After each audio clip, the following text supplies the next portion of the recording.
আল্লাহ বলেন ইন্নাল্লাহা ইউমসিকুস সামাওয়াতি ওয়াল আরদা আন তাজুলা, নিশ্চয় আমি আল্লাহ নবমণ্ডল এবং ভূমণ্ডলকে এমন ভাবে ধারণ করে রেখেছি, এমন ভাবে সাজিয়ে রেখেছি যাতে করে একটা থেকে আরেকটা বিচ্ছিন্ন হয়ে না যায়। এই পৃথিবীর চেয়ে সূর্য ছোট না বড় বলেন তো? ছোট না বড়? দূরে দেখেন মনে হয় এতটুকু। হ্যাঁ, কত বড়? পৃথিবীর চাইতে সূর্য 13 লক্ষ গুণ বড়। অর্থাৎ 13 লক্ষটা পৃথিবী যত বড় হবে, একটা এক সূর্য এর চাইতে বেশি বড়। বলেন সুবহানাল্লাহ। এই সূর্যটা আল্লাহ তাআলার কি নিখুঁত সৃষ্টি। আজ পর্যন্ত মানব সভ্যতা তাদের প্রজন্ম বংশ বিস্তার করার জন্য, বংশ বৃদ্ধি করার জন্য যতটুকু এনার্জি এখন পর্যন্ত খরচ করেছে, পৃথিবীর সৃষ্টির শুরু লগ্ন থেকে এখন 2026 সাল চলে, যতটুকু এনার্জি পৃথিবীর মানুষ ব্যয় করেছে, সূর্য তার প্রতি সেকেন্ডে সেই পরিমাণ এনার্জি ব্যয় করে। সুবহানাল্লাহ বলবেন না? এবং এই সূর্যের সম্মুখ ভাগ থেকে এক ধরনের জ্বালানি গ্যাস নির্গত হয়। বিজ্ঞানীরা যার নাম দিয়েছেন স্পাইকুলস। এই গ্যাস এমন একটা গ্যাস, যে গ্যাসটা সূর্যের সম্মুখ ভাগ থেকে বের হয়। A jet of dense gas ejected from the sun. সূর্য থেকে এই গ্যাসটা নির্গত হয় এবং সূর্য থেকে নির্গত হয়ে এটা পৃথিবীর দিকে, মহাবিশ্বের দিকে ছড়িয়ে যেতে থাকে। যখন মহাবিশ্বের দিকে ছড়িয়ে যেতে থাকে, ওই গ্যাসের এক বিন্দু যদি পৃথিবীর জমিন স্পর্শ করতো, গোটা পৃথিবীটা জ্বলে পুড়ে বশীভূত হয়ে যায়। ওই গ্যাসটা যখন নির্গত হয়, গ্যাসটা যখন তার চূড়ান্ত গন্তব্যে পৌঁছবে, যখন একেবারে কাছাকাছি চলে আসে, কোন এক অদৃশ্য শক্তি ওই গ্যাসটাকে পুনরায় আবার সূর্যের দিকে রিটার্ন করে দেয়, ব্যাক করে দেয়। বলে সুবহানাল্লাহ। They intended up to 6000 miles per second. এই গ্যাসটা প্রতি সেকেন্ডে 6000 মাইল পর্যন্ত বেগে ছুটে। Although they fall back to the sun, অতঃপর তারা পুনরায় আবার সূর্যের দিকে ধাবিত হয়ে যায়। কোন এক অদৃশ্য শক্তির ক্ষমতার বলে এই গ্যাসগুলো পুনরায় আবার সূর্যের দিকে চলে যায়। সূর্য আবার তার পুনরায় ক্ষমতা লাভ করে। বলেন সুবহানাল্লাহ। কে করেছেন? কে করেছেন? আল্লাহ তাআলা করেছেন। হাদা খালকুল্লাহ, এটা আল্লাহ তাআলার সৃষ্টি। ফাআরুনি মাযা খালাকাল্লাযীনা মিন দুনি, আল্লাহ তাআলা ব্যতীত কে এমন সৃষ্টি করতে পারে? একজন থাকলে দেখাও। কার ক্ষমতা আছে আল্লাহ তাআলার মতো এমন নিখুঁত সৃষ্টি করা? কারো ক্ষমতা আছে? পৃথিবীর কোন বিজ্ঞানী বলতে পারবে আমি এমন ভাবে এই সূর্য, চন্দ্র, গ্রহ, নক্ষত্রকে পরিচালনা করতে পারবে? এমন কারো সাধ্য আছে? নাই। পৃথিবীর কারো ক্ষমতা। আল্লাহ তাআলা বলেন, সূর্য যেখানে দাঁড়ায় আছে, এর থেকে যদি কয়েক ডিগ্রি সেলসিয়াস উপরে উঠে যায়, গোটা পৃথিবী ফ্রিজ হয়ে যাবে। গোটা পৃথিবীর মানুষগুলো বরফে পরিণত হয়ে যাবে। সমস্ত প্রাণী জগৎটা বরফে পরিণত হবে। সূর্য যেখানে দাঁড়ায় আছে, এর থেকে যদি কয়েক ডিগ্রি সেলসিয়াস নিচে নেমে আসে, গোটা পৃথিবী জ্বলে পুড়ে বশীভূত হয়ে যাবে। চাঁদ যেখানে দাঁড়ায় আছে, এর থেকে যদি খানিকটা উপরে উঠে যায়, গোটা পৃথিবী মরুভূমি হয়ে যাবে। যেখানে দাঁড়িয়ে আছে, এর থেকে যদি কয়েক ফোঁটা নিচে নেমে আসে, গোটা পৃথিবীর পানিগুলো পানিস্ফীত হয়ে গোটা বিশ্ব পানির তলায় তলায় যাবে। সুবহানাল্লাহ। কে রেখেছেন একটা মাপ অনুযায়ী, পরিমাপ অনুযায়ী? কে রেখেছেন? আল্লাহ তাআলা রেখেছেন। আল্লাহ তাআলা এই গোটা চন্দ্র, সূর্য, গ্রহ, নক্ষত্রটাকে আস্তে আস্তে আল্লাহ তাআলা পরিবর্তনের মাধ্যমে একটা নিয়মতান্ত্রিক পদ্ধতিতে আল্লাহ তাআলা এই সূর্য এবং চন্দ্রটাকে আল্লাহ তাআলা পরিচালনা করছে। এমনকি সূর্যের একটা আলট্রা ভায়োলেট রে আছে, অতি বেগুনি রশ্মি আছে। এটা যদি পৃথিবীর মাটিকে স্পর্শ করে, যেটা বললাম, পৃথিবীর ধ্বংস হতে 1 সেকেন্ড সময়ের প্রয়োজন নাই, 1 সেকেন্ড সময়ও লাগবে না। এটা পৃথিবীর জমিনকে স্পর্শ করতে পারে না কেন? এর কারণ হচ্ছে আল্লাহ তাআলা ওজোন স্তর রেখেছেন, ওজোন লেয়ার রেখেছেন। ওজোন লেয়ারের কারণে পৃথিবীর ভারসাম্যটা টিকে আছে। পৃথিবী হেলাধুলা করে না। পৃথিবীর মধ্যে কোনো ধরনের ক্ষতিকর পদার্থ এসে পৃথিবীটাকে ক্ষতিগ্রস্ত করতে পারে না। ওজোন স্তর আল্লাহ তাআলা দিয়েছেন। কিন্তু এই ওজোন লেয়ারের মধ্যে ফাটল ধরেছে। কারণ কি? কারণ হচ্ছে আমরা, আমাদের কারণে হয়েছে। কি করেছি আমরা? সমান তালে পাহাড় কেটেছি, সমান তালে পাহাড় কাটা হয়েছে। আল্লাহ তাআলা পাহাড়গুলোকে খুঁটি হিসেবে কেড়ে দিয়েছে, যাতে পৃথিবী তোমাদেরকে নিয়ে হেলাধুলা করতে না পারে, আমাদেরকে নিয়ে পৃথিবী যেন হেলাধুলা করে না করতে পারে। সমান তালে পাহাড় শুনছি। সূরা ফাতিহার তর্জমা করাটা আমার পক্ষে গত সপ্তাহে সম্ভব হয়নি। এই সপ্তাহে সূরা ফাতিহার প্রথম আয়াতটা কি আমি শেষ করতে পারবো কিনা জানি না, কেননা আল্লাহর কোরআন হচ্ছে এমন এক মহাসমুদ্র, যে সমুদ্রের এক প্রান্ত থেকে আরেক প্রান্ত পর্যন্ত সাঁতরে যাওয়ার মতো এমন কোনো সাঁতারু কিংবা এটা পার করার মতো এমন কোনো নাবিক এই আসমানের নিচে জমিনের উপরে দ্বিতীয় কেউ জন্ম নেয় নাই। সুবহানাল্লাহ। এটা আমার কথা না, গত সপ্তাহে রেফারেন্স দিয়ে বলেছিলাম আল্লামা ইমাম ফখরুদ্দিন রাজি রহমাতুল্লাহি আলাইহির কথা। তো এই সপ্তাহে আমরা সূরা ফাতিহা থেকে কিছু আলোচনা আরো শুনবো। প্রথম আয়াত নিয়ে আলোচনা করার চেষ্টা করব ইনশাআল্লাহ। যদি সম্ভব হয় আজকে আয়াতের আলোচনা শেষ হবে, নচেত আগামী সপ্তাহে ধারাবাহিকতা অব্যাহত থাকবে ইনশাআল্লাহ বিইজনিল্লাহ। আল্লাহ তাআলার কাছে তৌফিক কামনা করছি, আল্লাহ তাআলা যেন আমাকে বলার মতো তৌফিক দান করেন, আপনারা যেন শুনে এখান থেকে ইস্তেফায়দা অর্জন করতে পারেন, সেই তৌফিক আল্লাহ তাআলা যেন আপনাদের দেন। সকলে বলি আল্লাহুম্মা আমিন। এই ফ্যানটা অফ করে দেন, এই যে বরাবর এটা। সম্মানিত হাজিরিন, গত সপ্তাহে আলোচনার খোলাসা যেটা হচ্ছে, সারমর্ম যেটা, সেটা হচ্ছে আল্লাহ তাআলা পবিত্র কোরআনে কারীমের মধ্যে তার কোরআনের এই যে 7টা সূরা, 7টা আয়াত বিশিষ্ট একটা সূরা, সূরা ফাতিহার বৈশিষ্ট্য নিয়ে আলোচনা করেছিলাম। তো আজকে সূরা ফাতিহার প্রথম যে আয়াত, প্রথম আয়াতটা যেটা, এই আয়াত নিয়ে আপনাদের সামনে আলোচনা করার জন্য চিন্তা ভাবনা করেছি। প্রথম আয়াতটার মধ্যে আল্লাহ তাআলা সর্বপ্রথম কোরআনে কারীমের শুরুটাই আল্লাহ তাআলা করেছেন আল্লাহ তাআলার প্রশংসা দিয়ে। আল্লাহ বলেছেন আলহামদুলিল্লাহি রাব্বিল আলামিন।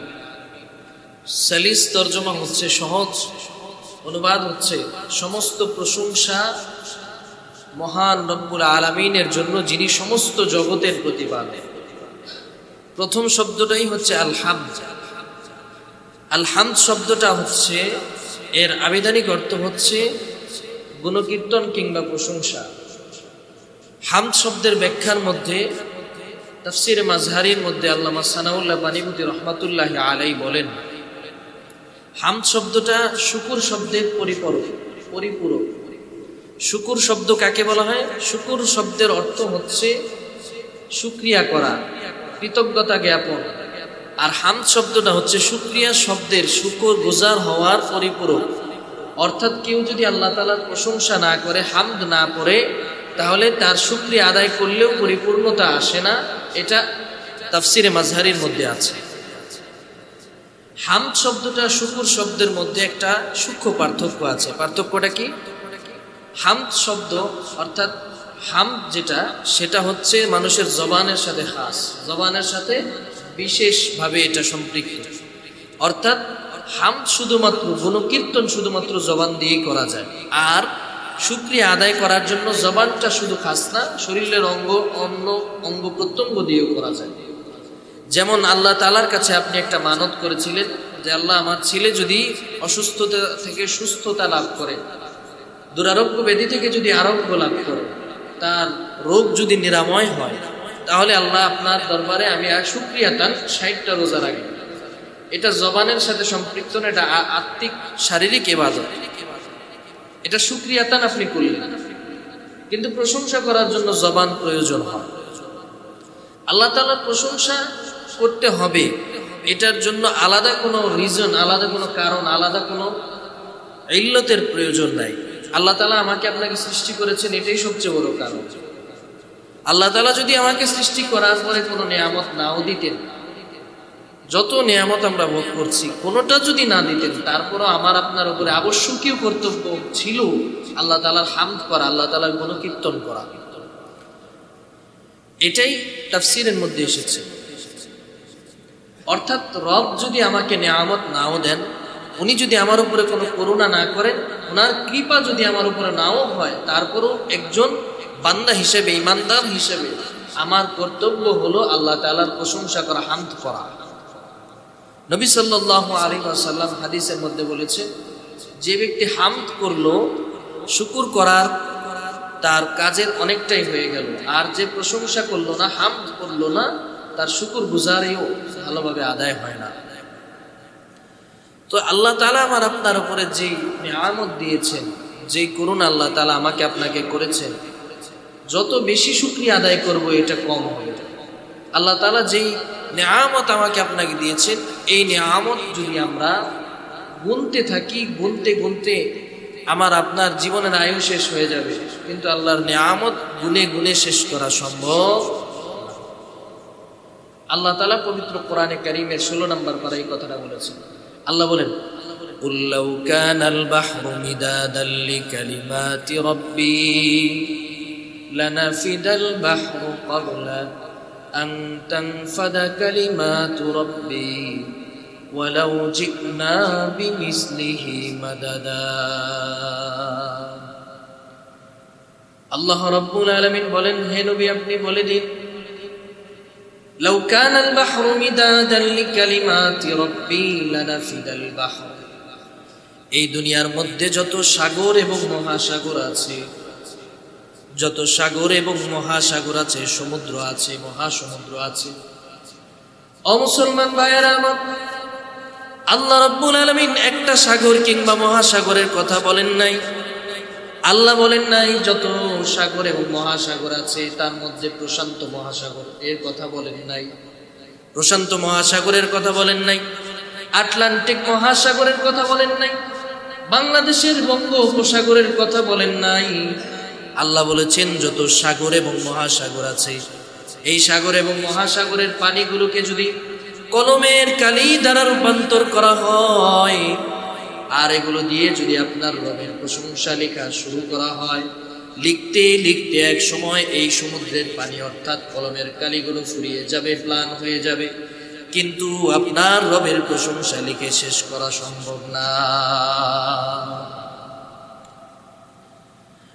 আল্লাহ রাব্বুল আলামিন বলেন, ওয়া ইন তাউদ্দু নি'মাতাল্লাহি লা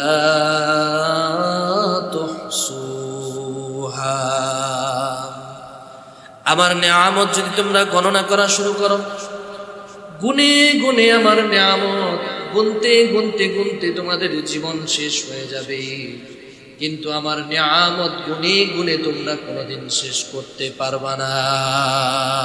সুবহানাল্লাহ, কি নিয়ামত আল্লাহ দিয়েছে, বেশি দূর যাওয়া লাগবে না।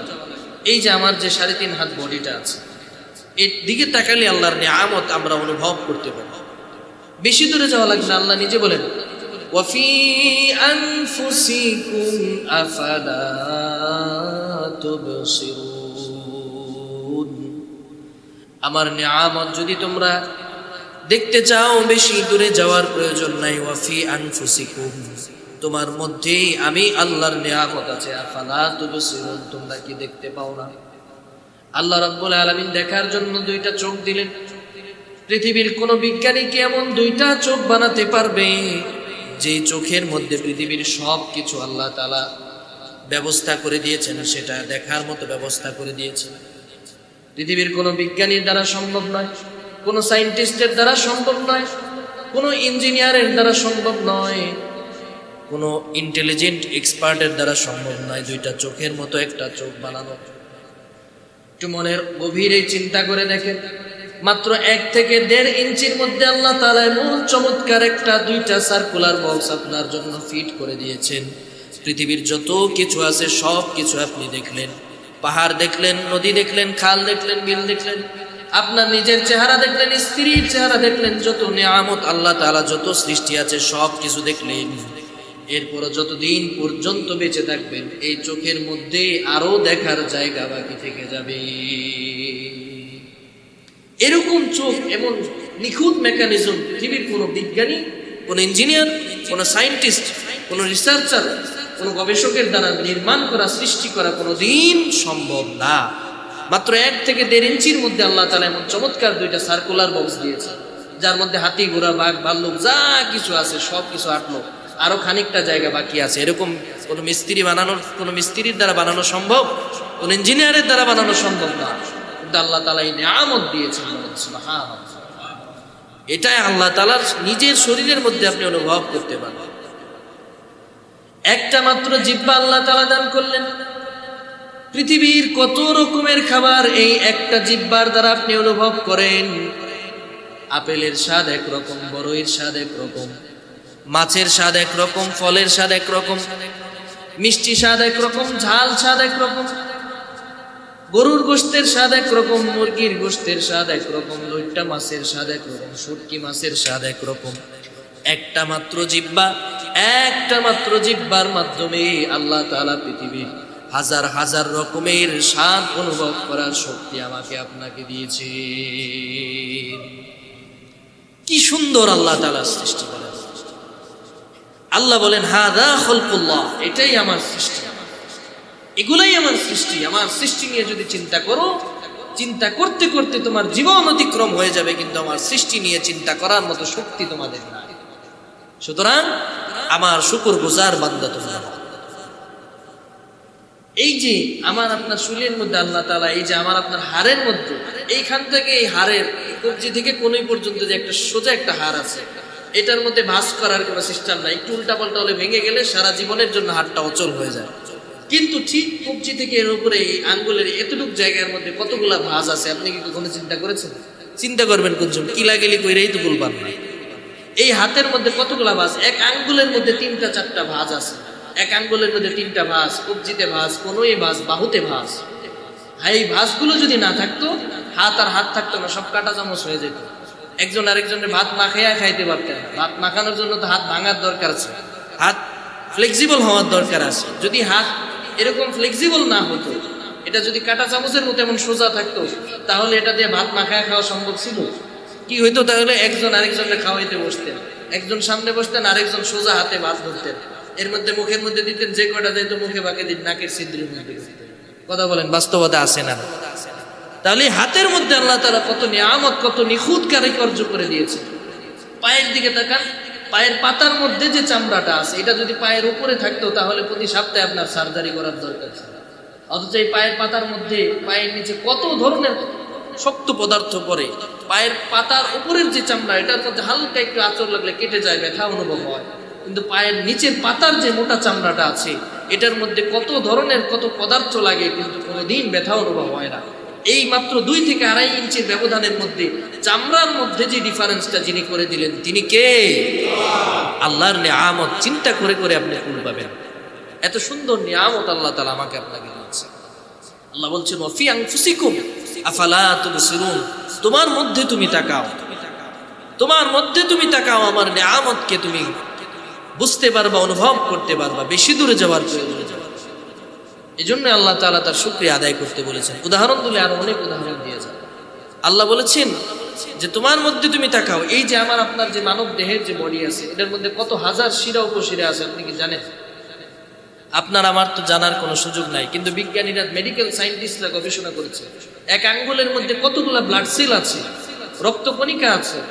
এই কণিকাগুলো আছে, হোয়াইট ব্লাড সেল আছে, শ্বেত রক্তকণিকার আছে, বিভিন্ন ধরনের কোষ আছে, রগ আছে, রক্তনালী আছে। একটা যদি ডিফিউজ হয়ে যায়, একটা যদি কোনোভাবে অকেজ হয়ে যায়, আমার আপনার হাতটাই অচল হয়ে যায়। এই যে আমার আপনার শরীরের মধ্যে যতগুলো শিরা উপশিরা আছে, এই শিরা উপশিরাগুলো যদি একটার সাথে আরেকটা পাশাপাশি সাজানো যায়, সাজানো হয়, একটার সাথে আরেকটা পাশাপাশি যদি সাজান, তাহলে 3 একর জমিন লাগবে এগুলো সাজায় রাখতে। বলেন সুবহানাল্লাহ। একজন মানুষের শিরা উপশিরা কয় একর জমিন? 3 একর জমিন। মানে আপনাদের কচুক্ষেতের অর্ধেক এলাকায় পুরাটা একজন মানুষের শরীরের শিরা উপশিরা যদি সাজাতে যায়, তাহলে এতটুকুন জায়গার প্রয়োজন হবে। কি নিয়ামত আল্লাহ তাআলা। বাংলাদেশের বরেণ্য একজন আলেম দ্বীন, ওনার কাছ থেকে একটা আয়াতের তাফসীর শুনেছিলাম। উনি বলেছেন, উনি এখন পৃথিবীতে নাই, উনি বলেছেন যে আমার ছেলের একটা মেজর অপারেশন হয়েছে, তার পেটের মধ্যে খাদ্যনালীতে প্রবলেম হয়েছে, ডাইজেশনের সমস্যা, হজম করতে সমস্যা। তো সিঙ্গাপুরের সবচেয়ে বড় হাসপাতাল মাউন্ট এলিজাবেথ হসপিটালে নিয়ে গিয়েছিলাম। সেখানে গিয়ে তার 2.5 ফিট খাদ্যনালী কাটা হয়েছে। কয় ফিট? একটা মানুষের শরীর মধ্যম আকৃতি, একজন মানুষ 5.5 ফিটের বেশি হয় না, 5 ফিট 5 কিংবা 5 ফিট 6 ইঞ্চি। তো 2.5 ফিট খাদ্যনালী তার কাটা হয়েছে। তখন আমি জিজ্ঞেস করলাম, উনি বললেন যে আমি ডাক্তারকে জিজ্ঞেস করলাম যে এই যে 2.5 ফিট খাদ্যনালী আপনি কাটলেন, ওর কি ডাইজেশনের সমস্যা হবে না? হজম করতে কি সমস্যা হবে না? ডাক্তার আমাকে জবাব দিয়ে বলল, আরে মাত্র আমি 2.5 ফিট কেটেছি, যে আল্লাহ আপনাকে আমাকে সৃষ্টি করেছেন, ওই আল্লাহ একজন মানুষের শরীরে পেঁচিয়ে পেঁচিয়ে 22 ফিট লম্বা খাদ্যনালী তৈরি করে রেখেছেন। সুবহানাল্লাহ। কাটতে কাটতে যদি 10 ফিট পর্যন্ত কাটা যায়, তারপরও সে খাবার হজম করতে পারবে, তার কোনো সমস্যা হবে না। সুবহানাল্লাহ।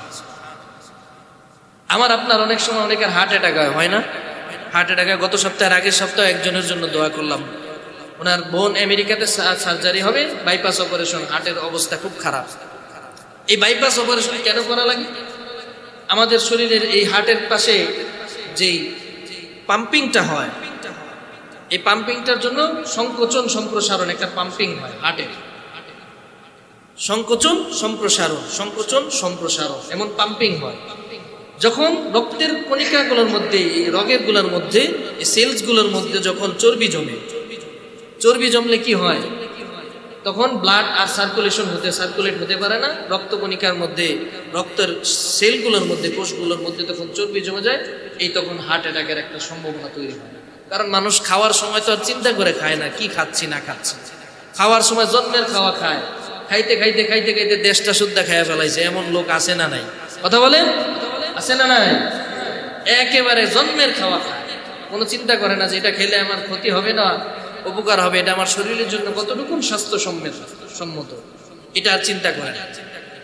তো যখন এই সেলগুলোর মধ্যে যখন চর্বি জমে, চর্বি জমার পরে তখন হার্ট ব্লক হয়ে যায়, এই বাইপাস অপারেশন করার প্রয়োজন হয়। এখন বাইপাস অপারেশন করার যখন প্রয়োজন হয়, সার্জন যারা আছে দেখে এই সেলগুলো এখন আর চলে না, এগুলো অকেজ, এগুলো ব্লক হয়ে গেছে, এগুলো থেকে চর্বি সরানোর কোনো উপক্রম না, এটা নতুন করে ইউজ করার কোনো উপক্রম না। এখন রগগুলো কেটে ফেলে দিতে হবে। মুমিন মুসলমান ভাইয়েরা আমার, বাইপাস অপারেশন করার জন্য যখন ডাক্তার একজন রোগীকে অপারেশন থিয়েটারের মধ্যে নিয়ে যায়, নতুন একটা রগের প্রয়োজন হয়। কে দেবে আপনাকে রগ? কার কাছে যাবেন আপনি রগের জন্য? কে তার শরীর থেকে রগ খুলে আপনাকে দিয়ে দিবে? এই রগ গরুর রগ দিয়ে হবে না, ছাগলের রগ দিয়ে হবে না, কোনো প্রাণীর, জন্তু, জানোয়ার, এমনকি যে মানুষের ডিএনএর সাথে আপনার ডিএনএ ম্যাচ নাই, তার রগ দিয়েও হবে না। কেমনে বাইপাস অপারেশন করে? আপনার রানের মধ্যে, বাম উরুর মধ্যে আল্লাহ তাআলা একটা স্পেয়ার রগের ব্যবস্থা করে রেখেছেন। এই রগটা কোনো কাজ করে না। বাইপাস অপারেশনের যখন প্রয়োজন হয়, ডাক্তাররা ওই বাম উরু থেকে রগ নিয়ে কলিজার সাথে সংযোগ স্থাপন করে দেয়। সুবহানাল্লাহ। এই সামান্য একটা কারুকার্য ডাক্তাররা সম্পন্ন করে একজন মানুষ জীবন মৃত্যু সন্ধিক্ষণ থেকে বেঁচে ফিরে আবার পুনরায় সুস্থতা লাভ করে। সুবহানাল্লাহ। চিন্তা করেছেন আপনি কি নিয়ামত আল্লাহ তাআলা আপনাকে দান করেছেন? এক একটা নিয়ামত নিয়ে যদি আপনি চিন্তা করেন, গুণে গুণে আল্লাহর নিয়ামত আপনি শেষ করতে পারবেন। তো সম্মানিত হাজিরিন, এজন্য আল্লাহ তাআলার প্রশংসা করতে হবে। সর্বপ্রথম আল্লাহ তাআলা ওনার কোরআনে কারীমটা শুরু করলেন আল্লাহর প্রশংসা দিয়ে। কেন করলেন এর ব্যাখ্যা যদি দিতে যায় আরো রাতের সময়ের প্রয়োজন আছে। সামান্য কয়েকটা উদাহরণ আপনাদের সামনে শুধু পেশ করলাম যে কেন আল্লাহর প্রশংসা আমি আপনি করব। কি নিয়ামত আল্লাহ তাআলা আমাকে আপনাকে দিয়েছেন। এই যে রিজিকের ব্যবস্থা আল্লাহ করেছেন, আপনি মনে করছেন আপনি পয়সা কামাই করেন আপনি রিজিক পাবেন, আপনার ইনকাম আর কত? চিন্তা করেন 1 কেজি চালের দাম যদি 70 টাকা হয়, দেশে কেউ চাল উৎপাদন করলো না, চাল বাহির বিশ্ব থেকে বহির্বিশ্ব থেকে আসা বন্ধ হয়ে গেল, আপনি 1 লাখ টাকা দিয়ে 1 কেজি চাল খুঁজে পাবেন। আল্লাহ রাব্বুল আলামিন বান্দার জন্য, বান্দা যাতে সুন্দরভাবে সুন্দর রিজিকের মাধ্যমে যেন বান্দা তার জীবনটা অতিবাহিত করতে পারে, এই জন্য আল্লাহ তাআলা বান্দার রিজিকের জন্য সুন্দর ব্যবস্থাপনা করে দিয়েছেন। কি খাবেন আপনি, আপনার জন্য আল্লাহ তাআলা রিজিকের ব্যবস্থা করে দিয়েছেন। আপনি ভাত খাবেন, ধানের ব্যবস্থা করেছেন, চালের ব্যবস্থা করেছেন। ফল খাবেন, আল্লাহ তাআলা গাছের মধ্যে তরতাজা ফলের ব্যবস্থা করেছেন। আমিষের চাহিদা আছে আপনার জন্য, আল্লাহ তাআলা মাছ মাংসের ব্যবস্থা করেছেন, গবাদি পশুর ব্যবস্থা করেছেন। এমনকি পিঠা খাবেন শীতকালে, আল্লাহ তাআলা গাছের মধ্যে রসের ব্যবস্থাও করেছেন। সুবহানাল্লাহ। এই যে খেজুর গাছ দেখেন, এই খেজুর গাছের আগার মধ্যে যেমন একেবারে মগডালে যেমন রস পাওয়া যায়, খেজুর গাছের নিচে গোড়ার মধ্যে যদি ফুটতে ফুটতে 5 মাইল নিচেও চলে যান, 1 ফোঁটা রস কি পাবেন? কথা বলেন, পাবেন? যেমন উপরে রস আছে, নিচে এমন রস নাই। মগডালে যেমন রস আছে, সুন্দর মিষ্ট সুমিষ্ট রস পাওয়া যায়, নিচে এমন রস নাই। আবার খেজুর গাছের ঠিক পাশে একটা নিম গাছ আছে, কিয়ামত পর্যন্ত নিম গাছটা চষেন। মিষ্টি লাগবে? মিষ্টি লাগবে? কি লাগবে? তিতা। আপনি কি খাবেন? আল্লাহ তাআলা সব কিছুর ব্যবস্থা করেছেন। ভাত খাবেন, চালের ব্যবস্থা করেছেন। আমিষের চাহিদা পূরণ করার জন্য আল্লাহ তাআলা আমিষ সরবরাহ করেছেন, সব কিছুর ব্যবস্থা করেছেন। আল্লাহ বলেন কুলু ওয়াশরাবু, খাও এবং পান করো, যা খুশি করো, আমার নিয়ামত ভোগ করো, আর মাঝে মধ্যে বলো আলহামদুলিল্লাহি রাব্বিল আলামিন। মাঝে মধ্যে আমার সব নিয়ামত ভোগ করো, তোমাদের জন্যই তো আমি বানিয়েছি। গোটা বিশ্বটাকে আমি আল্লাহ মানুষদের জন্য খাদেম হিসেবে পেশ করে দিয়েছি। বলেন সুবহানাল্লাহ। কি সুন্দর আল্লাহ তাআলার কারুকার্য। রব্বুল আলামিন, তিনি হচ্ছে গোটা জগতের রব। গোটা জগতের জন্য আল্লাহ তাআলা তিনি আমাদের জন্য এই গোটা জগৎটাকে আমাদের সেবক হিসেবে, খাদেম হিসেবে বানিয়েছেন। সুবহানাল্লাহ। তিনি রব্বুল আলামিন, গোটা জগতের মালিক, গোটা বিশ্বের মালিক।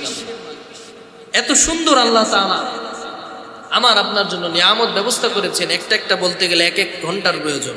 সবকিছু তো বলা সম্ভব হবে না, অল্প কিছু আপনাদের সামনে আলোচনা করব। এই যে রব শব্দটা, রব্বিল আলামিন, আলহামদুলিল্লাহি রাব্বিল আলামিন, এই রব শব্দটা শুধুমাত্র আল্লাহ তাআলার জন্য খাস। আল্লাহ ব্যতীত কারো সামনে কাউকে রব বলার কোনো সুযোগ নাই। পৃথিবীর মধ্যে যা কিছু আছে, শুধু পৃথিবী না, মহাবিশ্বের মধ্যে যা কিছু আছে, সব কিছুর অস্তিত্বের জন্য রবের প্রয়োজন। সবকিছু অস্তিত্বের জন্য কিসের প্রয়োজন? আল্লাহর প্রয়োজন। এই যে বিশ্বটা কিভাবে তৈরি হয়েছে, আপনি কি কখনো চিন্তা করেছেন? How the universe was created. এই বিশ্বটা কিভাবে তৈরি হয়েছে, এটা নিয়ে আপনার কোনো চিন্তা ভাবনা নাই। মহাকাশ বিজ্ঞানী, পদার্থ বিজ্ঞানী, তারা বিভিন্ন সময় বিভিন্ন তথ্য দিয়ে থাকেন। স্টেপ বিজ্ঞানী ছিলেন, তিনি একটা থিওরি দিয়েছিলেন গোটা বিশ্ববাসীকে, যার নাম হচ্ছে বিগ ব্যাং থিওরি।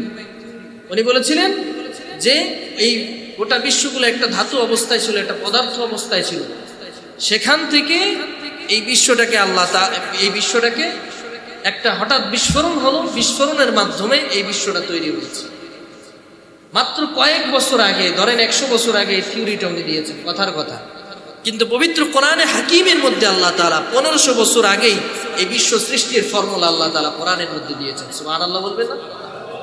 আল্লাহ বলেন পবিত্র কোরআনের সূরা আম্বিয়ার মধ্যে, আল্লাহ রাব্বুল আলামিন পবিত্র কোরআনের সূরাতুল আম্বিয়ার মধ্যে এই থিওরি আল্লাহ তাআলা দিয়েছেন। আল্লাহ বলেন আওয়ালাম ইয়ারাল্লাযীনা কাফারু আন্নাস সামাওয়াতি ওয়াল আরদা কানাতা রাতকান ফাফাতাকনাহুমা। আল্লাহ বলেন এই পৃথিবীর সবকিছু, এই মহাকাশ, এই গ্রহ নক্ষত্র, সব কিছু একটা ধূম্রজাল অবস্থায় ছিল, অস্তিত্বহীন অবস্থায় ছিল। আমি আল্লাহ আমার হুকুম দ্বারা আদেশ করলাম, আমি আল্লাহ তাদেরকে আদেশ করলাম তোমরা অস্তিত্বহীন অবস্থায় আছো, আমার আদেশ শুনে তোমরা অস্তিত্বমান হয়ে যাও। এই চন্দ্র, নক্ষত্র, গ্রহ, উপগ্রহ যা কিছু আছে, আমি আল্লাহর অস্তিত্বের অর্ডার শুনে, আমি আল্লাহর আদেশ শুনে অস্তিত্বহীন অবস্থা থেকে অস্তিত্বমান অবস্থার দিকে ফিরে গেল। সুবহানাল্লাহ। এভাবে আমি আল্লাহ তাআলা গোটা পৃথিবী, মহাকাশ, এই গোটা সৃষ্টিটাকে, কুল কায়নাতকে আমি আল্লাহ সৃষ্টি করেছি। এটা কোরআনে কারীমের মধ্যে আল্লাহ আছে। তো সব কিছুর অস্তিত্ব হওয়ার জন্য রব লাগে এবং তা টিকিয়ে রাখার জন্য রবের ক্ষমতার প্রয়োজন আছে। এমন না যে বানিয়ে দিলাম এরপর অটোমেটিক সে তারটা পরিচালনা করবে, না, এমনটা না। আপনি কি কখনো চিন্তা করেছেন যে এই পৃথিবীর এই নবমণ্ডল এবং ভূমণ্ডলটাকে আল্লাহ তাআলা কিভাবে টিকিয়ে রেখেছেন? আল্লাহ বলেন ইন্নাল্লাহা ইউমসিকুস সামাওয়াতি ওয়াল আরদা আন তাজুলা। নিশ্চয় আমি আল্লাহ নবমণ্ডল এবং ভূমণ্ডলকে এমন ভাবে ধারণ করে রেখেছি, এমন ভাবে সাজিয়ে রেখেছি, যাতে করে একটা থেকে আরেকটা বিচ্ছিন্ন হয়ে না যায়। এই পৃথিবীর চেয়ে সূর্য ছোট না বড় বলেন তো? ছোট না বড়? দূরে দেখেন মনে হয় এতটুকু। হ্যাঁ, কত বড়? পৃথিবীর চাইতে সূর্য 13 লক্ষ গুণ বড়। অর্থাৎ 13 লক্ষটা পৃথিবী যত বড় হবে, এক সূর্য এর চাইতে বেশি বড় বলবে। সুবহানাল্লাহ। এই সূর্যটা আল্লাহ তাআলার কি নিখুঁত সৃষ্টি। আজ পর্যন্ত মানব সভ্যতা তাদের প্রজন্ম বংশ বিস্তার করার জন্য, বংশ বৃদ্ধি করার জন্য যতটুকু এনার্জি এখন পর্যন্ত খরচ করেছে, পৃথিবীর সৃষ্টির শুরু লগ্ন থেকে এখন 2026 সাল চলে, যতটুকু এনার্জি পৃথিবীর মানুষ ব্যয় করেছে, সূর্য তার প্রতি সেকেন্ডে সেই পরিমাণ এনার্জি ব্যয় করে। সুবহানাল্লাহ বলবেন না? এবং এই সূর্যের সম্মুখ ভাগ থেকে এক ধরনের জ্বালানি গ্যাস নির্গত হয়, বিজ্ঞানীরা যার নাম দিয়েছেন স্পাইকুলস।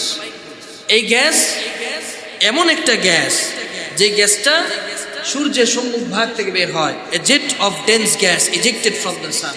সূর্য থেকে এই গ্যাসটা নির্গত হয় এবং সূর্য থেকে নির্গত হয়ে এটা পৃথিবীর দিকে, মহাবিশ্বের দিকে ছড়িয়ে যেতে থাকে।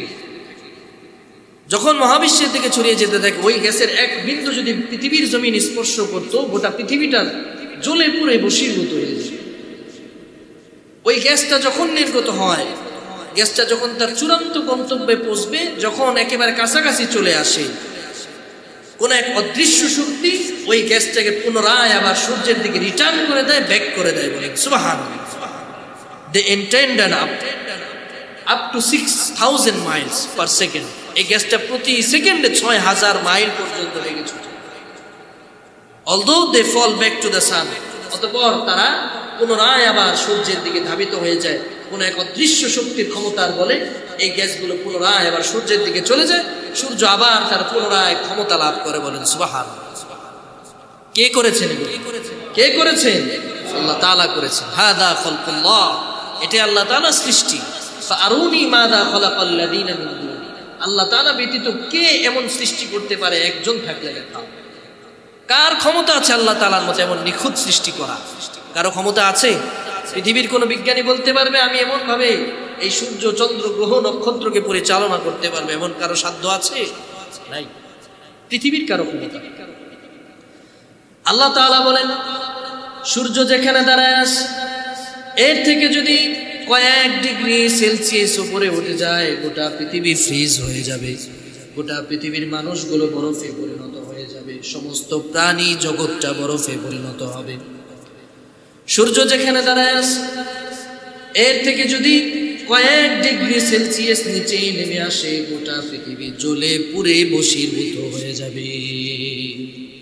চাঁদ যেখানে দাঁড়ায় আছে, এর থেকে যদি খানিকটা উপরে উঠে যায়, গোটা পৃথিবী মরুভূমি হয়ে যাবে।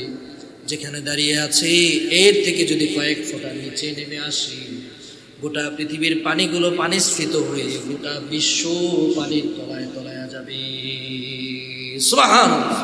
কে রেখেছেন একটা মাপ অনুযায়ী, পরিমাপ অনুযায়ী? কে রেখেছেন? আল্লাহ তাআলা রেখেছেন।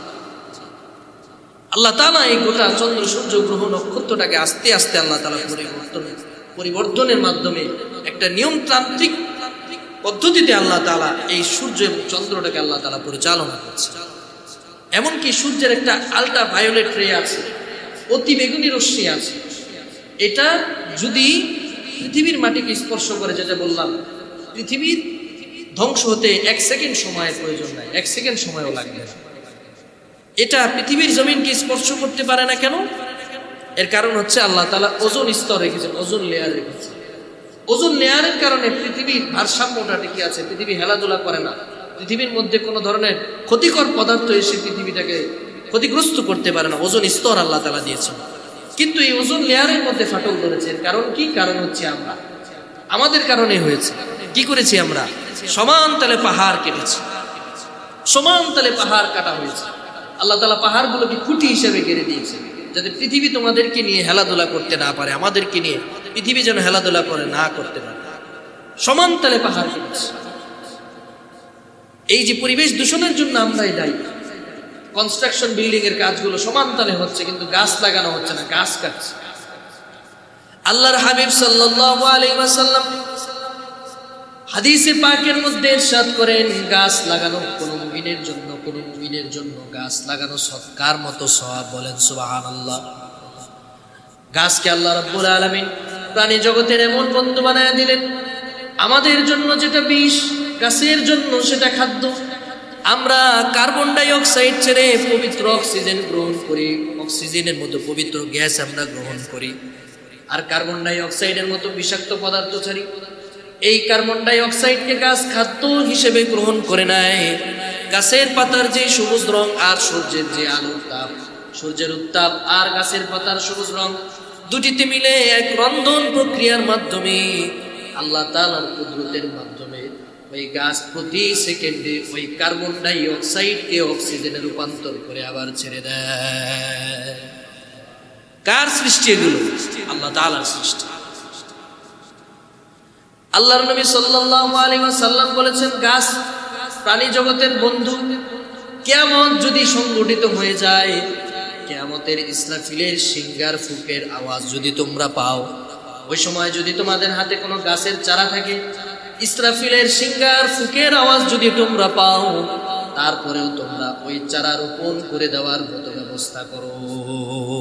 সুবহানাল্লাহ, কি সুন্দর ব্যবস্থাপনা ইসলাম আমাকে আপনাকে শিখিয়েছে। পরিবেশ দূষণের পিছনে মূলত আমরাই দায়ী। এই গাছগুলো আমার আল্লাহ রাব্বুল আলামিন এই গাছগুলোকে সৃষ্টি করেছেন। এই গাছ, এই চারা, এই যত ফসল আছে সবকিছু আমি আল্লাহ রাব্বুল আলামিনের তাসবিহ করে, তার জিকির করে। ইউসাব্বিহু লিল্লাহি মা ফিস সামাওয়াতি ওয়া মা ফিল আরদ। আসমানে যা কিছু আছে, জমিনে যা কিছু আছে, সবকিছু আল্লাহ রাব্বুল আলামিনের তাসবিহ করে, তার জিকির করে। সুবহানাল্লাহ, সবকিছু আল্লাহ তাসবিহ করে। তো এই জন্য আল্লাহ তাআলাকে রব বলে বিশ্বাস করতে হবে। আলোচনা খুব সংক্ষিপ্ত করব, বেশি আলোচনা করব। আল্লাহ তাআলার রুবুবিয়্যতের প্রশংসা করতে হবে। আল্লাহ যে রব, আল্লাহর রবের রুবুবিয়্যতের বিশ্বাস অন্তরে আনার জন্য এর চাইতে বেশি উদাহরণ আমার মনে হয় না প্রয়োজন আছে। আল্লাহ তাআলা যে আমার আপনার রব, এতটুকুন আলোচনা থেকে আমার আপনার অনুধাবন হওয়ার কথা। অন্তরের মধ্যে এই বিষয়টা, আমার আপনার ধারণাটা হওয়ার কথা, আল্লাহ তাআলা যে আমার আপনাকে কি সুন্দর করে সৃষ্টি করেছে। এই জন্য যারা বড় বড় পর্যায়ের চিকিৎসক আছে, বড় বড় বিজ্ঞানী আছে, এরা জানে যে একজন সৃষ্টিকর্তা আছেন যিনি অলৌকিক ক্ষমতার মাধ্যমে এই সৃষ্টিটাকে টিকিয়ে রেখেছেন। নচেত কোনো মানুষের দ্বারা সম্ভব নয় এই সৃষ্টিটাকে এমন নিখুঁতভাবে পরিচালনা করা। এই জন্য ওনারা কখনো নাস্তিক হন না। ওনারা হয়তো অন্য ধর্মাবলম্বী হতে পারেন, তবে নাস্তিক হন না। আল্লাহকে অবিশ্বাস কেউ করে না। নাস্তিকের নাস্তিকতা কতটুকুন পর্যন্ত? যারা বলে দেয়ার ইজ নো গড, আল্লাহ বলতে কিছু নাই, এদের মতো বোকা দুনিয়ার মধ্যে কেউ নেই। এক নাস্তিকের সাথে ইমাম আবু হানিফা রহমতুল্লাহ আলাইহি, আমাদের মাযহাবের ইমাম, ওনার একটা বহস হয়েছে, বিতর্ক হয়েছে। খুব মজার একটা ঘটনা, 1 মিনিটে শোনাই। ইমাম আবু হানিফা রহমতুল্লাহ আলাইহির সাথে ওনার ডিবেটের আলোচনার বিষয়বস্তু কি? যে রব বলতে কেউ নাই, সৃষ্টি বলতে কেউ, সৃষ্টি আছে তবে স্রষ্টা বলতে কেউ নাই। নাউজুবিল্লাহ বলবেন। আপনারা কি আমার আলোচনা বুঝতেছেন? আমি কিন্তু বাংলাতেই কথা বলছি। হয়তো আমার অত জ্ঞান কিংবা আমার অত এলিম নাই আপনাদেরকে বোঝানোর মতো, তবে সাধ্য অনুযায়ী চেষ্টা করছি। তো ইমাম আবু হানিফা রহমতুল্লাহ আলাইহি উনি যখন ওই ডিবেটের আলোচনার স্থানে সবাই উপস্থিত হয়ে গেছে, ওই নাস্তিক ডাক্তার উপস্থিত, সে উপস্থিত হয়েছে, কিন্তু ইমাম আবু হানিফা রহমতুল্লাহ আলাইহি পৌঁছাতে বেশ দেরি করলেন, অনেক সময় বিলম্ব করলেন। অনেকক্ষণ পরে যখন বেলা ফুরিয়ে যায়, শেষ সময় উনি এসে উপস্থিত হয়েছেন। তখন নাস্তিক বলল, দেখো তোমাদের ইসলামী চিন্তাবিদ, তোমাদের এত বড় একজন মুহাক্কিক আলেম, তোমাদের ফকিহ ইমাম, উনি পরাজয়ের ভয়ে আজকে একেবারে শেষ সময় এসে কোনো রকম হাজিরা দিছে। ডিবেটের আর কোনো দরকার নাই, আমাকে বিজয়ী ঘোষণা করে দাও, আমি এখান থেকে চলে যাই। ইমাম আবু হানিফা রহমতুল্লাহ আলাইহি বলেন, আগে শুনে নেন কি কারণে আমার দেরি হয়েছে। বলেন যে আমি তো অনেক দূরের বাসিন্দা, দূর থেকে এখানে আসা লাগে। তো আসার সময় প্রতিমধ্যে কোনো ধরনের কোনো যানবাহন পাই না, বিশাল এক নদী, নদীর সামনে কোনো নৌকাও দেখতে পাচ্ছি না, নদীটা পার হয়ে তারপর এত আসতে হবে। বলে কোনো নৌকাও দেখি না, কোনো ধরনের কোনো যানবাহন নাই, কোনো কিছু নাই, পারাবো কিভাবে? চিন্তা করতে লাগলাম, আল্লাহর কাছে দোয়া করতে লাগলাম। হঠাৎ করে দেখলাম ছোট্ট একটা পাখির একটা পাখি ছোট্ট একটা চারা মাটির মধ্যে রাখবে, মাটির মধ্যে চারাটা মাটির নিচে চলে গেল, আস্তে আস্তে ছোট্ট ছোট্ট করে একটা চারা গজালো, ফট করে একটা বিশাল বড় গাছ হয়ে গেল। কোত্থেকে যেন একটা কুড়াল আসলো, গাছটাকে কেটে ফেলে দিল। এরপরে আসলো হাতুড়ি, পড়লো হাতুড়ি, হয়ে গেল তক্তাকে আবার একা একা একা একা সেটা একটা নৌকার শেপে, নৌকার আকৃতিতে তৈরি হয়ে গেল। নৌকা এসে বলল নদীর কিনারায়, উঠে বসলাম, নৌকা পার হয়ে নদী পার হয়ে নৌকা দিয়ে আসলাম, বহস করার জন্য আসলাম, এজন্য দেরি হয়েছে। নাস্তিক বলে আপনার মাথার স্ক্রু যে কটা ছিল আমার মনে হয় সবগুলাই ঢিলা। বলে কেন? আপনার যুক্তিতে এটা কিভাবে কুলায়? যে কোনো ধরনের কোনো মিস্ত্রি ছাড়া কোনো কিছু ছাড়া গাছ একটা হয়ে গেল, কাটলেন, কাটা হয়ে গেল, সেখান থেকে আবার নৌকা হলো, সেই নৌকা দিয়ে আপনি পাড়িয়ে আসলেন, আবার বহস করার জন্য বসছেন, এই নিয়ে আপনার জ্ঞানের পরিধি। ইমাম আবু হানিফা রাহমাতুল্লাহ আলাইহি বলেন আমার আলোচনা করার প্রয়োজন নাই। তোমার যুক্তি মতে যদি কোনো মিস্ত্রি ছাড়া কোনো কারিগর ছাড়া যদি একটা নৌকা না হতে পারে, এই গোটা বিশ্ব কিভাবে কোনো কারিগর কোনো সৃষ্টিকর্তা ছাড়া সৃষ্টি হলো? আল্লাহু আকবার। নাস্তিক সাথে সাথে পড়ে নিল লা ইলাহা ইল্লাল্লাহ মুহাম্মাদুর রাসূলুল্লাহ। মুসলমান ভাইরা আমার, আল্লাহ রাব্বুল আলামিন এই কোরআনে হাকিম আমাকে আপনাকে তার জ্ঞানের পরিধি বোঝার জন্য দিয়েছেন। এই কোরআনটা আল্লাহ তাআলা আমার আপনার জন্য সহজ করে নাজিল করেছেন। এই কোরআনের বিধিবিধান আমার আপনার জন্য আল্লাহ তাআলা এমন ভাবে সৃষ্টি করেছেন, এমন নিখুঁত সৃষ্টি শৈলী দিয়ে আল্লাহ তাআলা বানিয়েছেন, কিয়ামত পর্যন্ত এই কোরআনের মতো একটা কোরআন বানানো কোনোদিন সম্ভব না। এই কোরআনকে আমার আল্লাহ তাআলা ধাপে ধাপে নাজিল করেছেন বোঝার জন্য। আল্লাহ তাআলা এই কোরআনের প্রতিটা বিধানকে আল্লাহ তাআলা বাস্তবিকভাবে আমার রাসূল সাল্লাল্লাহু আলাইহি ওয়াসাল্লামকে দেখিয়েছেন। আল্লাহ তাআলা কোরআনে হাকিমের এক আয়াতের মধ্যে আল্লাহ বলেন ওয়া কুরআনান ফারাকনাহু লিতাকরাহু আলান নাসি আলা মুকসিন ওয়া নাযালনাহু তানজিলা। আমি আল্লাহ খণ্ড খণ্ড করে ধাপে ধাপে কোরআন নাজিল করেছি, মানুষ যেন এই কোরআন থেকে উপকৃত হতে পারে, কোরআনের জ্ঞান শিখে যেন মানুষ জ্ঞানী হতে পারে, কোরআনের বিধান যেন নিজের জীবনে বাস্তবায়ন করতে পারে। শুধু তাই নয়, এই কোরআনে কারীমকে আমি আল্লাহ একেবারে সহজলভ্য করে সহজবোধ্য করে আমি আল্লাহ নাজিল করেছি। কোরআনে কারীমের 54 নম্বর সূরা সূরা কমারের 17, 22, 32, 40 চার জায়গায় চার আয়াতের মধ্যে আল্লাহ তাআলা বলেন ওয়ালাকাদ ইয়াসসারনাল কুরআনা লিযিকরি ফাহাল মিন মুদ্দাকির। আমি আল্লাহ তাআলা এই কোরআনকে সহজ করে নাজিল করলাম যাতে করে তোমরা এই কোরআন বুঝতে পারো, কোরআন শিখতে পারো, কোরআনের জ্ঞানে তোমরা জ্ঞানী হতে পারো, আর কোরআনের বিধান তোমাদের জীবনে বাস্তবায়ন করে তোমরা আমার বানানো জান্নাতে দাখিল হতে পারো। এজন্য কোরআন শেখার চেষ্টা করবো তো ইনশাআল্লাহ, চেষ্টা করবো তো ইনশাআল্লাহ। আল্লাহ তাআলা যেন আমার আপনার এই চেষ্টা মুজাহাদাকে কবুল করুন, সকলে বলি আমিন। তো যেটা বললাম যে আল্লাহ তাআলা যে গোটা জগতের রব, এই রুবুবিয়্যাতের কথা আল্লাহ তাআলা প্রথম আয়াতের মধ্যে বলেছেন। সর্বশেষ তিনি হচ্ছেন সমস্ত জগতের প্রতিপালক। জগৎ নিয়ে আলোচনা করতে গেলে সমস্ত জগৎ কেন আল্লাহ তাআলা বললেন, এটা আরেক দিনের আলোচনা, আরেকদিন যদি সুযোগ হয় ইনশাআল্লাহ করব।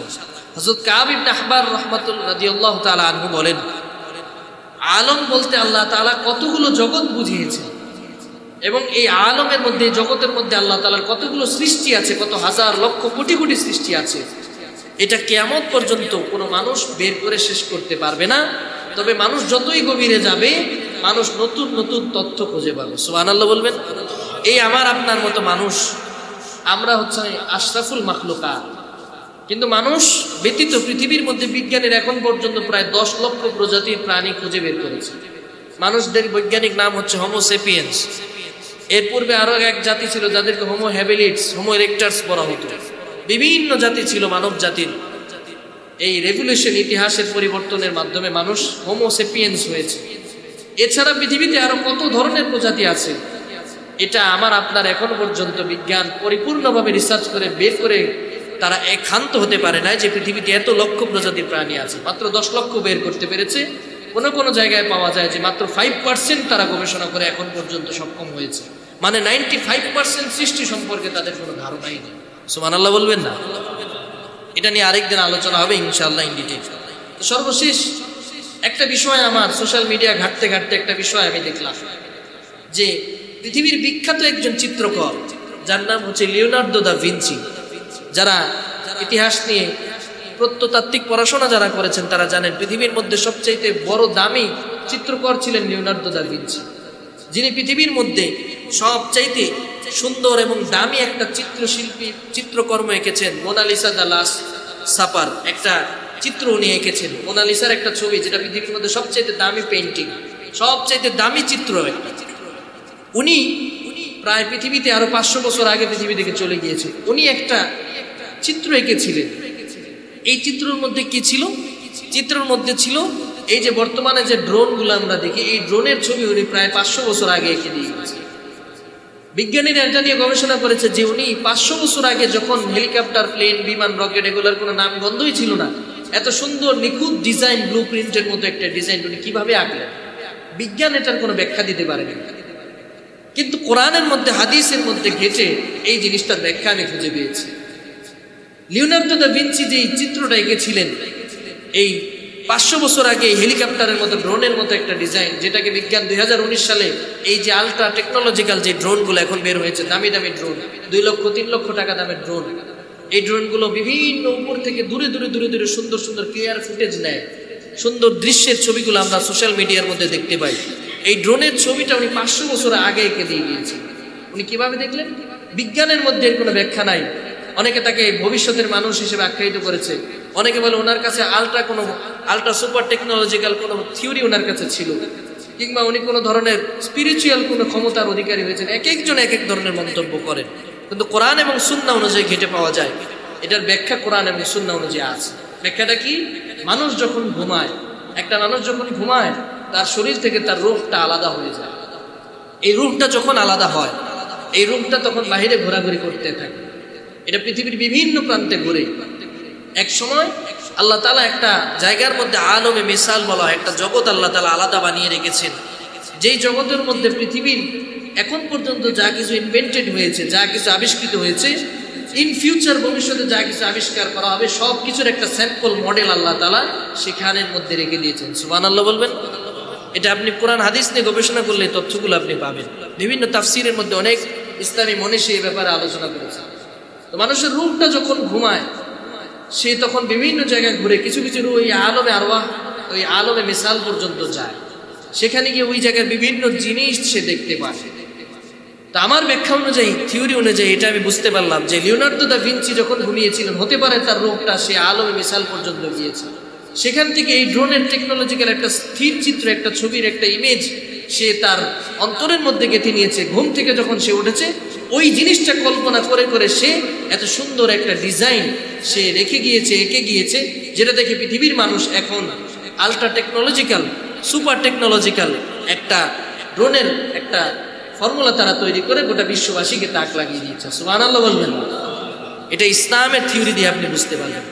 কোরআন এবং বিজ্ঞান কোনোদিন একটা আরেকটার সাথে দ্বন্দ্ব লাগে না, বরং বিজ্ঞান যত উন্নত এবং বিকশিত হবে, যত আপগ্রেডেড হবে, যত আপডেটেড হবে, কোরআনের সুশীতল ছায়ার নিচে ভিক্ষার ঝুলি নিয়ে তাদের আশ্রয় গ্রহণ করতে হবে। সুবহানাল্লাহ বলেন। এটাই আল্লাহর কোরআনের মুজিজা। কোরআন নিয়ে ইন ডিটেল আলোচনা করার যদি কোনোদিন সুযোগ হয় ইনশাআল্লাহ করব। আল্লাহ তাআলা যেন আমাকে আপনাকে, যতটুকু আলোচনা হয়েছে, আজকে এক আয়াতও ভালো করে তাফসীর শেষ করতে পারলাম না, যতটুকু আলোচনা হয়েছে, গুরুত্বপূর্ণ কিছু কথা বলেছি, কিছু প্র্যাকটিক্যাল কথা বলেছি, এগুলো যেন আমি আপনি আমল করে চলতে পারি, বেশি থেকে বেশি আল্লাহ তাআলার প্রশংসা করতে পারি, আল্লাহর ইবাদত করতে পারি। আল্লাহ তাআলা যেন আমাকে আপনাকে তৌফিক দান করেন। সকলে বলি আমিন।